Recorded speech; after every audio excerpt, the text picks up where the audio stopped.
আজকে তারেক রহমান দেশে প্রত্যাবর্তন করছেন, আপনার অভিমতটা কি? আমাদের অভিমত হলো আগামী ভবিষ্যৎ বাংলাদেশ অনেক উজ্জ্বল হবে।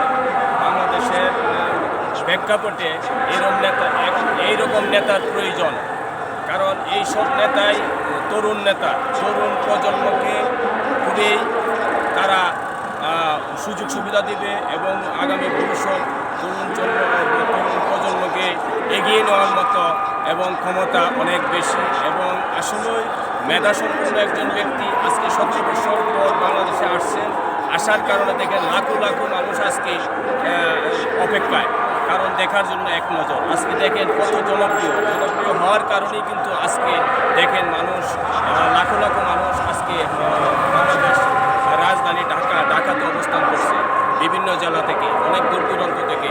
এই জন্য আসলে অনেক ধন্যবাদ।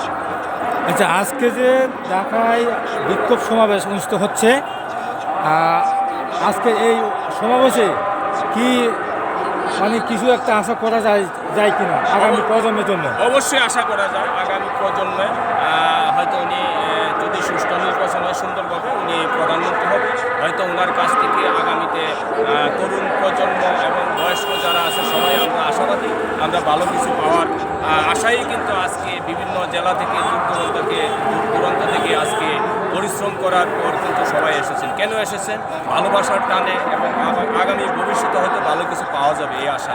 আমি আসলে নিরপেক্ষভাবে আছি, কারণ কোনো দলের সাথে জড়িত না, পূর্বে ছিলাম, কিন্তু আসলে অনেক ঝামেলার কারণে আমি দলের আয়ত্ত নাই, বাহিরে। তাহলে আপনি একজন সাধারণ নাগরিক, তাহলে আপনি কেন এখানে আসছেন? আজকে তারেক সাহেব এখানে যে প্রত্যাবর্তন করছেন, কেন আপনি আসছেন এখানে?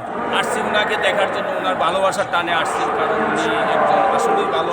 ওনার বাবা ছিলেন প্রেসিডেন্ট সাবেক এবং সেনাবাহিনীর প্রধান ছিলেন, ওনার মা ছিলেন 3 বারের প্রধানমন্ত্রী। আসলে ওনারা আসলে জনপ্রিয় এবং আসলে রাজনীতিবিদ ফ্যামিলির একজন সন্তান। এই